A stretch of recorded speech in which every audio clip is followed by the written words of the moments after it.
Hello and welcome. I'm Vincent McCory. This is Africa 54.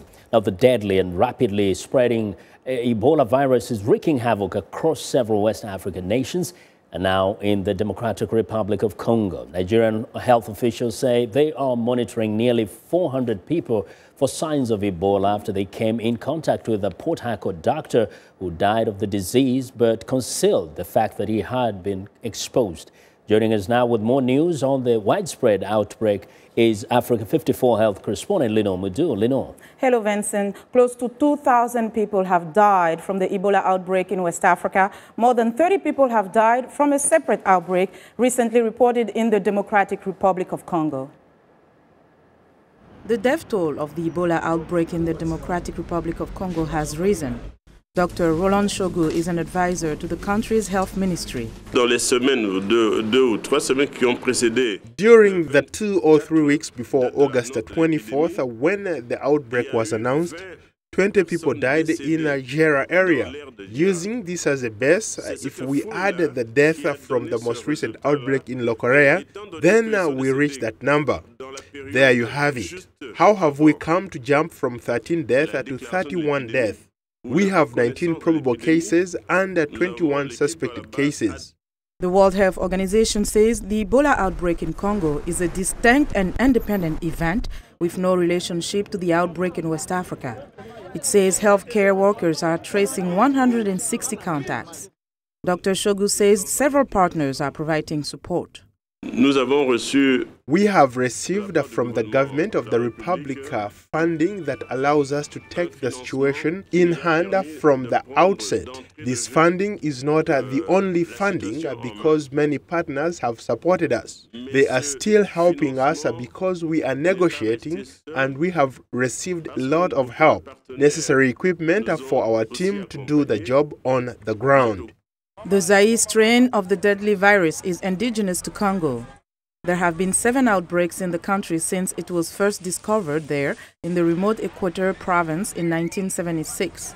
Reports say the first victim of the current Congo outbreak was a pregnant woman who butchered a jungle animal and died on August 11th. The separate Ebola outbreak in West Africa was first reported in March in Guinea. Salou Dalin Diallo is former Prime Minister of Guinea and President of the Union of Democratic Forces of Guinea, an opposition party. He gives his assessment of how the Ebola outbreak has been handled in his country. Let me start by thanking all the international partners such as the World Health Organization and other NGOs that quickly reacted and provided help and support to Guinea, which contributed to limit the spread of Ebola in the country. However, on the government level, there were some weaknesses initially, perhaps because of an attempt not to damage the country's image, so the information was hidden for a while, which turned out to be very costly because people did not receive the right information, therefore did not take the proper steps to address it. In addition, with a temporary decline of infection rate at some point, the government moved too quickly, declaring that Ebola was contained, and WHO was affecting the country's image by saying that Ebola was still prevalent. That also contributed to the reduction of vigilance and led to the spread of Ebola further within the country, but also in neighboring countries. But today, thanks to the effort of the medical corps and international partners, I believe some important progress has been made in the fight against Ebola in Guinea. Unfortunately, Liberia, Sierra Leone and Nigeria were already affected. The Guinean government has not yet responded to Diallo's comments. Liberia has been hit extremely hard by the Ebola epidemic. VOA West Africa correspondent Anne Luke just returned from there, and she joins us via phone from Dakar, Senegal, to tell us more about the situation. Anne, welcome to the show. Hi. Can you tell us, can you describe the situation? What did you see in Liberia?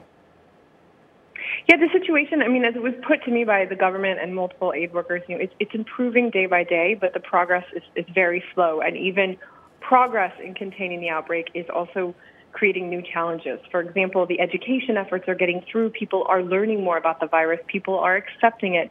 The Ebola denials are on the decline. but at the same time, they just don't have any place to put sick people. The Ebola treatment units are totally full. People are being turned away. I still spoke to several people who had suspected Ebola victims die in their homes after being turned away from treatment centers. So the issue is now people are accepting it.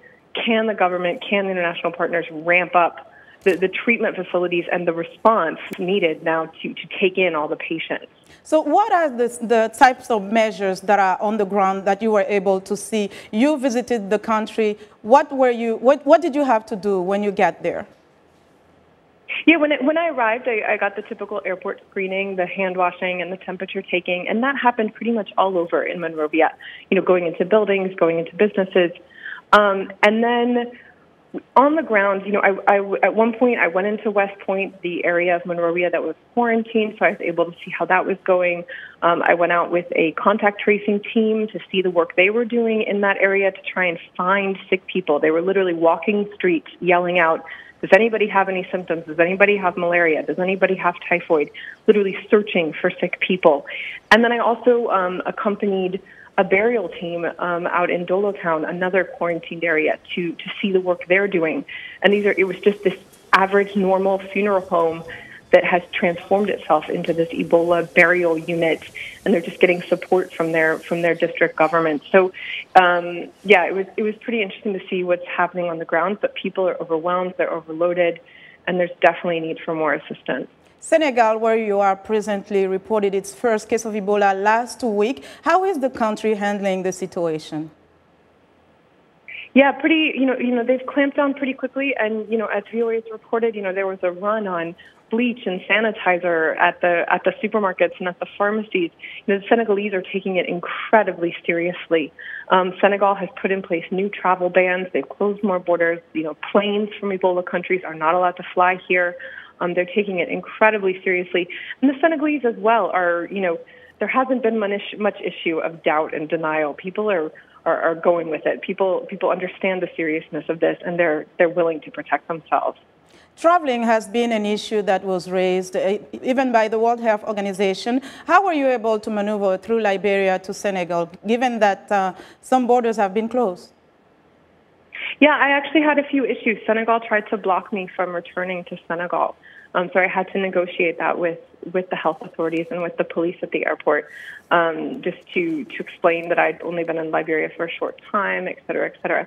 But there is a lot of concern. Now, I can say, too, that having been in that experience myself, I can understand a bit why the WHO is recommending against it, because there's lots of ways around it. Even if you want to block passengers coming directly from those countries, if that person were to fly to Europe or someplace else and then come in, you don't know. Or, the fact that when I... Okay. Mm-hmm. And we have to leave it there. Thank you so much for joining us. And that was VOA Africa correspondent Anne Luke reporting from Dakar. An aid agency on the ground in West Africa and the U.S. Centers for Disease Control say there is a narrow window of opportunity to control the Ebola outbreak. Meanwhile, top officials from the World Health Organization visited New York and Washington to appeal for more funding to help bring the outbreak under control. VOA's Pearson has more. The Ebola virus is raging in 3 West African countries and has affected people in 3 more. Wednesday, the World Health Organization upped the number of lives the disease has claimed to more than 1,900. But experts say no one really knows how many people have gotten ill and how many may have died from the virus.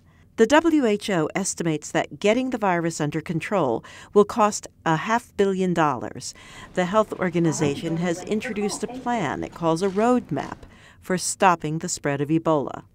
Dr. Margaret Chan says the proposed roadmap has wide support from countries and institutions throughout Africa, and that many developed countries have responded as well. This is an international issue, a global threat, and that requires global coordination to get it done.